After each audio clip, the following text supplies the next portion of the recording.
Another chapter in his story. Not a perfect one, but perhaps an important one. Because legends are not defined only by victories. They are defined by how they respond to difficult moments.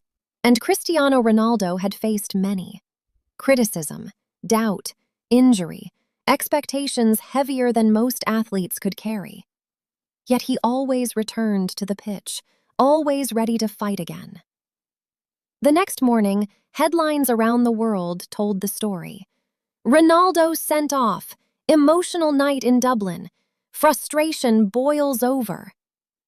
But hidden beneath the headlines was something deeper, a reminder. Even the greatest players experience moments of weakness, moments of emotion, moments that reveal the human side behind the legend. Days later, when Portugal prepared for their next match, Ronaldo walked onto the training pitch. The sun shone over the grass.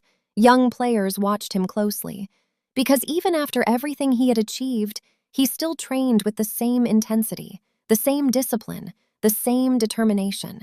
He sprinted, he practiced finishing, he encouraged teammates, as if the red card had already become part of the past. Because that was Ronaldo's greatest ability, not just scoring goals, but moving forward, always forward. Years from now, football fans may not remember the exact details of that night in Dublin. They will remember the goals, the trophies, the impossible records. But those who watched closely will remember something else. A moment when the world saw Cristiano Ronaldo not just as a superstar, but as a human being, a competitor who felt frustration, a legend who admitted mistakes, a man who loved football enough to care deeply about every second on the pitch. And sometimes, those moments reveal more about greatness than any goal ever could. Because greatness is not about never falling, it is about standing up again. And Cristiano Ronaldo had built an entire career doing exactly that, of the end for one of the greatest players ever. Finally, the door opened. Cristiano Ronaldo walked in. Not with the explosive confidence fans were used to, but with a calm, quiet presence. He sat down. The room fell silent. The first question came quickly. Cristiano, what happened out there tonight? Ronaldo paused. For a moment, he didn't speak. Then he leaned closer to the microphone. His voice was softer than usual. Football is emotional, he said. Sometimes, maybe too emotional. The room listened carefully. People think players are machines, he continued, but we feel everything. He looked down briefly before continuing. I wanted to help my team win. That's always my focus. But sometimes frustration takes control. A journalist asked if he regretted the moment. Ronaldo nodded slowly. Yes. One word, but it carried weight, because the world rarely saw Cristiano Ronaldo admit weakness. Another question followed. Do moments like this make you think about your future in football? The room held its breath. Ronaldo smiled slightly. Not the confident grin seen after scoring goals, but something quieter, something thoughtful. When you play football for many years, he said, you learn something important. Perfection does not exist, even for Cristiano Ronaldo. You win, you lose, you celebrate, you suffer. That is football, and that is life. Outside the stadium, fans were already debating the incident. Some criticized him, others defended him. Social media exploded with opinions. Highlights of the red card spread across the world in minutes. But inside the press room, Ronaldo spoke with a different tone, a reflective one. People will talk about the red card, he said. That is normal. But football is bigger than one moment. He looked directly into the cameras. I have played for many years. I have experienced beautiful nights and difficult ones. But I never stop loving the game. For young fans watching around the world, the interview felt different, because they had grown up seeing Ronaldo as something almost mythical, a goal machine, a record breaker, a symbol of unstoppable ambition. Yet here he was, speaking honestly about frustration, about mistakes, about the emotional weight of being human.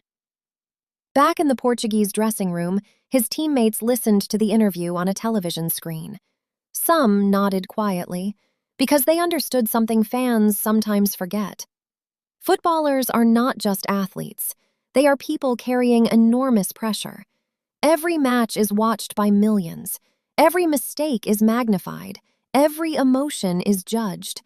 And Ronaldo had carried that pressure longer than most. Later that night, long after the stadium lights had dimmed, Ronaldo stepped outside into the quiet Dublin streets. The air was cold. The noise of the match had faded. For a few moments, he walked without security, without cameras, without noise. Just another man walking through the night. He stopped briefly and looked back toward the stadium. Inside those walls, football had delivered. Referee decisions that feel unfair. All of it piles up inside a player's chest. For most players, it fades. But Ronaldo had never been most players. He demanded perfection. From teammates, from referees, from himself. When the Irish defender stepped across his path again moments later, Ronaldo reacted instinctively. A shove, a flash of anger, and suddenly, the whistles screamed through the stadium. The referee ran forward. Players gathered. Voices rose. And then the referee reached into his pocket. The card appeared, bright red. The stadium gasped. Cristiano Ronaldo had been sent off. For a second, everything froze. Ronaldo stared at the referee. His chest rose and fell as anger and disbelief battled inside him. Red cards were not common in his career, but they carried a heavy weight. Not just for the match, for the headlines, for the critics, for the millions of fans watching around the world. He shook his head. His jaw tightened. The Portuguese players tried to calm him, but the decision was final. Cristiano Ronaldo had to leave the field. The walk to the tunnel felt longer than usual. The noise of the crowd shifted into a strange mixture of cheers, whistles, and murmurs. Some Irish fans celebrated. Others simply watched in disbelief. Because even rival supporters understood something important. Moments like this were rare. Moments when giants looked human. Ronaldo paused briefly at the sideline. For years, he had walked off pitches as a hero. Tonight, he walked off in silence. His boots echoed against the concrete steps of the tunnel, and as he disappeared from view, cameras followed him into the darkness.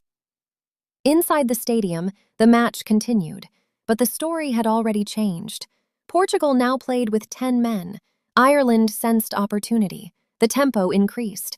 Every tackle became more aggressive. Every attack felt dangerous. Yet somewhere beneath the chaos of football, another story was unfolding. A quieter one that cameras rarely capture. Inside the dressing room corridor, Ronaldo sat alone. The adrenaline from the match still pulsed through his veins, but the anger had begun to fade. In its place came something heavier: reflection. For most athletes, a red card is just another moment in a long career. But for someone like Ronaldo, every moment carries meaning, because legends are judged differently. Every mistake becomes a headline. Every emotion becomes a story. He leaned forward, elbows resting on his knees. His breathing slowed. Outside, distant echoes of the crowd drifted through the stadium walls. For the first time that night, the stadium felt very far away. Hours later, after the final whistle, journalists filled the press room. Microphones lined the tables. Cameras blinked red recording lights. Everyone wanted the same thing: Ronaldo's reaction. Because football fans around the world had questions. Was he angry? Did he regret the moment? Was this the beginning? The stadium in Dublin trembled beneath the roar of thousands. Green flags waved in the cold Irish night, their fabrics snapping sharply in the wind. The floodlights carved bright white beams across the pitch, illuminating every blade of grass like a stage prepared for drama. Football had a strange way of creating nights that felt bigger than the sport itself. And on this night, every camera, every microphone, and every heartbeat inside the stadium was focused on one man: Cristiano Ronaldo. For nearly 2 decades, the world had watched him dominate football. From the electric nights in Manchester, to the glory of Madrid, to the roar of Portugal lifting a European trophy, Cristiano Ronaldo had turned football into a personal battlefield, a place where records were broken, doubts were silenced, and legends were forged. But this night was different. This night was not about goals. It was about something far more human, something fragile, something painful. And it all began with a moment that stunned the world. The match had started with tension thick in the air. Portugal needed points in the World Cup qualifiers. Every pass mattered, every mistake felt dangerous. Ireland, playing on home soil, had no intention of being spectators. They pressed hard, they ran harder. Every tackle echoed through the stadium like a drumbeat. Ronaldo stood near the halfway line, hands on hips, scanning the field like a general studying a battlefield. At 38 years old, his body had endured more than most footballers could imagine. Thousands of matches, millions of sprints, billions of expectations. But his eyes still burned with the same fire, the same hunger, the same refusal to accept defeat. The ball rolled toward him. He controlled it with effortless precision. A defender rushed forward, another closed in. The crowd roared louder. For a moment, it felt like the old Ronaldo had returned. A step over, a quick turn, a sudden burst of acceleration. But football can be cruel. The defender clipped his heel. Ronaldo stumbled, the ball slipped away, and in that instant, something inside him snapped. Frustration is a dangerous emotion in football. It builds slowly. Missed chances, rough tackles,